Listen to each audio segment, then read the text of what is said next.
콜롬비아의 최근 역사상 가장 치열했던 대통령 선거에서 아벨라르도 데라 에스프리엘라가 선두에 나서자 콜롬비아 우파는 아침부터 축제 분위기에 휩싸였습니다. 좌파 친페트로계 후보인 이반 세페다를 앞선 가운데 이번 선거가 공공안전, 침체된 경제, 마약 밀매, 그리고 구스타보 페트로의 정치 모델에 대한 거부감 등으로 특징지어졌습니다.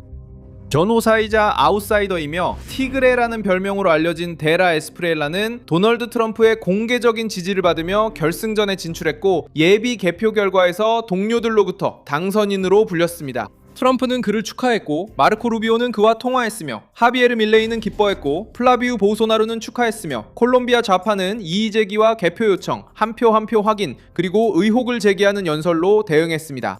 콜롬비아는 단순한 정권 교체가 아니라 보수 세력이 질서를 세울 때가 왔다고 말하는 강력한 정치적 변화를 목격했습니다. 더 강력한 국경, 범죄와의 전쟁, 그리고 미국과의 더욱 긴밀한 공조. 페트로는 아직 공식 확인을 기다려야 한다며 결과에 대한 열기를 식히려고 했습니다. 무엇이 영향을 미쳤을까요? 왜 페트로가 반응했을까요? 트럼프는 어떻게 이 판에 끼어들었을까요? 곧 모두 알려드리겠습니다. 이런 직설적이고 군더더기 없는 컨텐츠를 좋아하신다면 구독을 고려해보세요. 여기서는 매일 이런 영상을 올립니다. 아벨라르도 데라 에스프리엘라는 결선 투표 예비전에서 49.66%의 득표율로 이반 세페다를 이겼습니다. 토기 집계에 따르면 거의 모든 투표소의 결과가 발표된 후 나온 수치입니다. 콜롬비아는 4년간의 정부를 마쳤습니다. 구스타보 페트로, 그리고 범죄에 대한 양보 정책을 끊고 안보를 강화하며 아메리카 대륙에서 성장하고 있는 보수 진영에 국가를 더 가깝게 하겠다고 약속한 후보를 앞세웠습니다. 선거는 콜롬비아 전역에서 치러졌으며 대도시와 폭력의 영향을 받은 지역, 그리고 해외 투표에서도 큰 영향력을 보였습니다. 데라 에스프리엘라는 치안 불안을 선거운동의 원동력으로 바꾸는데 성공했습니다. 발취, 납치, 마약 밀매, 게릴라 범죄 조직에 지친 유권자들은 단순한 약속을 들었습니다. 국가가 다시 통제권을 되찾겠다는 것이었습니다. 이 메시지는 거리에서 두려움이 쌓이고 페트로의 이른바 완전 평화 정책에 대한 좌절감이 커져가던 국가에 깊이 파고들었습니다. 이반 세페다는 페트로의 정책을 계승하겠다는 입장을 내세우며 사회 정책의 유지, 무장단체와의 대화, 그리고 신규 석유 개발에 더 엄격한 환경 의제를 옹호했습니다. 하지만 이번 경쟁은 콜롬비아의 결정적인 일부가 연속성을 원하지 않고 노선 수정을 원한다는 점을 분명히 했습니다. 데라 에스프리엘라는 바로 이 점을 지적했습니다. 그는 페트로 정부가 치안 통제력을 상실하고 권위를 약화시키며 범죄 조직들이 민감한 지역에서 세력을 확장하도록 방치했다고 비난했습니다. 국제사회의 반응은 빠르게 나왔습니다. 도널드 트럼프는 이미 결선 투표 전에 데라 에스프리엘라를 지지한다고 밝혔으며 예비 개표에서 승리한 그에게 전화를 걸어 축하 인사를 전했습니다. 마르코 루비오 미국 국무장관도 연락이 있었음을 확인했으며 트럼프 행정부가 새로운 콜롬비아 정부와 지역 안보, 불법 이민, 경제적 유대 강화에 협력하길 기대한다고 밝혔습니다. 워싱턴 입장에서는 이번 승리가 조직범죄, 취약한 국경, 마약 밀매 조직에 대한 압박 전략에 더 부합하는 콜롬비아의 길을 열어준 셈입니다. 하비에르 밀레이는 강한 어조로 축하 행사에 참여했습니다. 아르헨티나 대통령은 데라 에스프리엘라를 경제적 자유, 치안, 초국가적 범죄 대응의 물결의 일원으로 환영했습니다. 밀레이의 메시지는 라틴 아메리카 우파가 더 조직적인 정치 연합을 형성하려 한다는 또 다른 신호로 해석되었습니다. 트럼프, 밀레이, 두켈레, 그리고 이제 데라 에스프리엘라와 같은 이름들이 같은 담론의 장에 등장하고 있습니다. 범죄자에 대한 관용을 줄이고 비대해진 국가를 축소하며 미국과의 경제적 협력을 강화하자는 것입니다.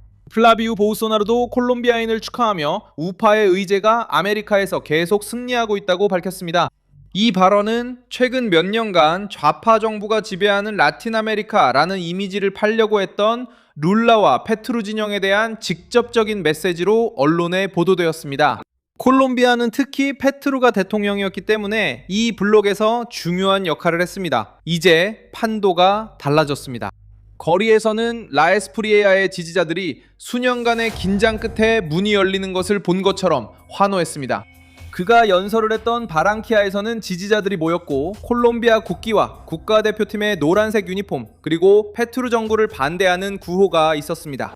후보자는 경호원들에게 둘러싸여 등장했고 군중을 향해 연설하며 자신이 자신에게 반대표를 던진 사람들까지 포함해 모든 콜롬비아 국민을 위해 통치할 것임을 강조했습니다.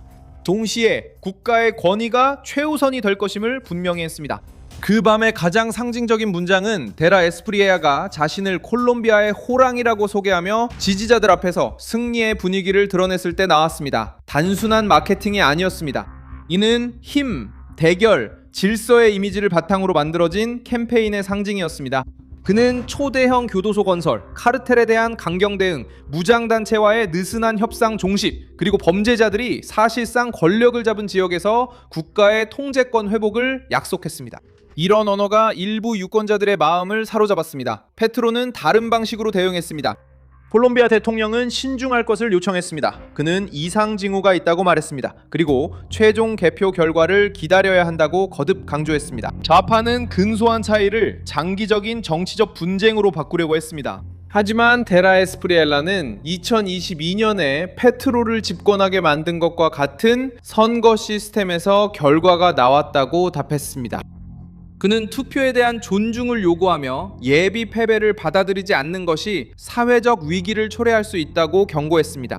이 점이 긴장의 중심이 되었습니다. 콜롬비아 우파는 테트로주의자들이 소리치며 선거를 질질 끌려고 한다고 비난했습니다. 이번 선거는 또한 분열된 콜롬비아를 보여주었습니다. 약 4,140만 명의 유권자가 있는 나라에서 2,630만 명이 넘는 유권자들이 투표에 참여했습니다. 높은 투표율은 이번 선거가 치열했음을 보여주었습니다. 콜롬비아 국민들은 페트로 세페다의 노선을 유지할지 아니면 트럼프와 가깝고 범죄에 더 강경한 우파 인물에게 정권을 넘길지 두 가지 상반된 길 중 하나를 선택한다는 사실을 알고 투표에 임했습니다. 콜롬비아의 많은 사람들이 방향 전환을 원하고 있습니다. 새로 승리한 진영의 경제 계획은 국가의 비중을 줄이고 생산 기반을 확대하며 전략적 부문을 재활성화하고 기업 환경을 개선하는 것을 목표로 하고 있습니다. 이 점은 미국의 이해관계와 직접적으로 연결되어 있습니다. 왜냐하면 콜롬비아는 워싱턴의 오랜 동맹국이자 안보, 무역, 지역 이주 문제에서 핵심적인 역할을 하고 있기 때문입니다. 안보 분야에서는 약속된 변화가 더욱 강력합니다. 데라 에스프레일라는 범죄 조직들과의 대화를 끝내고 싶어합니다. 그에 따르면 이 조직들은 협상을 이용해 시간과 영토, 권력을 얻었습니다. 그의 생각은 마약 밀매와 무장 조직을 국가에 대한 직접적인 위협으로 다루는 것입니다. 이러한 발언은 엘살바도르의 나이브 부켈레 모델과 유사합니다. 특히 초대형 교도소를 옹호하고 법을 조직 범죄에 대한 강력한 도구로 사용하는 점에서 그렇습니다. 도널드 트럼프는 그 결과를 남미에서 가장 중요한 국가 중 하나에서 영향력을 회복할 기회로 보았습니다. 누비오는 안보와 이민 분야에서의 협력을 강조했고 밀리는 자유의 진전을 축하했습니다. 플라비우 보우소나루는 그 승리를 브라질의 본보기로 삼았습니다. 연쇄 반응은 콜롬비아 선거가 더 이상 단순한 국내 문제가 아니며 대륙적 전환의 한 부분이 되었음을 보여주었습니다.